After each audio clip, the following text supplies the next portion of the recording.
அவருடைய பேர் ஹாரி அகஸ்டர் ஃப்ரெட்ஸ் அப்படிங்கிற ஒரு ஆங்கிலேய கலெக்டர். இவர் கல்லூரியில் படிக்கும்போதேவும் காதலில் விழுந்துடுறாரு. பேரழகியான அவங்க லண்டனை சேர்ந்தவங்க. அவங்க மிகவும் வசதியான வாழ்க்கையை வாழ்ந்துட்டு வரவங்க.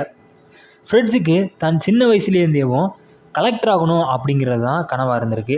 இங்கிலாந்தில் ஐசிஎஸ் பட்டம் வென்ற பிறகு தன்னுடைய சிறு வயது கனவை நிறைவேற்றுறதுக்காக தன்னுடைய உயிர் காதலியை பிரிஞ்சு இந்தியாவுக்கு வந்துடுறாரு. தன்னுடைய வேலை நிமித்தமாக தமிழ்நாட்டுக்கு காலடி எடுத்து வைக்கிறாரு. இவர் சேலத்தில் 1841 வருஷம் துணை கலெக்டராகவும் 1843 மற்றும் 45 வருஷங்களில் பொறுப்பு கலெக்டராகவும் 1853 1862 வரைக்கும் கிட்டத்தட்ட 9 வருஷங்கள் கலெக்டராகவும் வேலை பார்த்துட்டு வர்றாரு.